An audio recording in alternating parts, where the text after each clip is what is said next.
যুক্তরাষ্ট্র ও ভেনেজুয়েলার সম্পর্ক নতুন করে তীব্র আকার ধারণ করেছে। মার্কিন প্রশাসনের দাবি, ভেনেজুয়েলা থেকে সমুদ্রপথে যুক্তরাষ্ট্রের সবচেয়ে বেশি মাদক পাচার হয়। এ কারণে চোরা কারবারিদের মাদক জঙ্গি হিসেবে ঘোষণা দিয়ে তাদের রোধ করাই মূল লক্ষ্য বলে দাবি করেছেন ট্রাম্প। অন্যদিকে ভেনেজুয়েলার প্রেসিডেন্ট নিকোলাস মাদুরো অভিযোগ করেছেন, যুক্তরাষ্ট্র তার সরকারকে উৎখাতের ষড়যন্ত্র করছে। এর মধ্যে যুক্তরাষ্ট্রের বিরুদ্ধে ভেনেজুয়েলার এক মৎস্য শিকারের জাহাজ দখলের অভিযোগ এনেছেন দেশটির পররাষ্ট্রমন্ত্রী ইভান কিন। বলেন, মার্কিন ডেস্ট্রয়ার জাহাজ শুক্রবার দেশটির বিশেষ অর্থনৈতিক অঞ্চলে সামুদ্রিক মাছ ধরার জাহাজ আটক করেছে। যুক্তরাষ্ট্রের 18 জন সেনা সদস্য জাহাজে চড়ে 8 ঘন্টা ধরে এটি দখল করেছিল।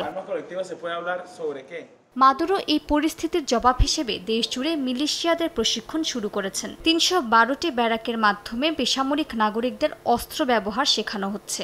অপারেশন ইন্ডিপেন্ডেন্স 200 পরিকল্পনার অংশ হিসেবে এই উদ্যোগ নেওয়া হয়েছে। মিলিশিয়া ভেনেজুয়েলার সশস্ত্র বাহিনীর একটি শাখা। লক্ষ্য হলো দেশীয় নাগরিকদের প্রতিরক্ষা সক্ষমতা বাড়ানো। আজ আমরা প্রেসিডেন্ট নিকোলাস মাদুরোর নির্দেশনায় একটি নাগরিক সামরিক প্রশিক্ষণ মহড়া কার্যক্রমে অংশ নিচ্ছি। এই নাগরিক সামরিক ঐক্যের মাধ্যমে আমরা আমাদের দেশের প্রতিরক্ষা সম্পর্কে জ্ঞান সংহত করতে চাই, যাতে আগামী দিনের জন্য পূর্ণাঙ্গ প্রতিরক্ষা নিশ্চিত করা যায়।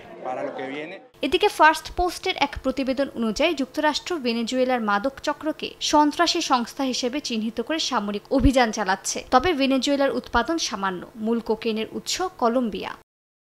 মালিহা সুহরওয়ার্দী, সময় সংবাদ।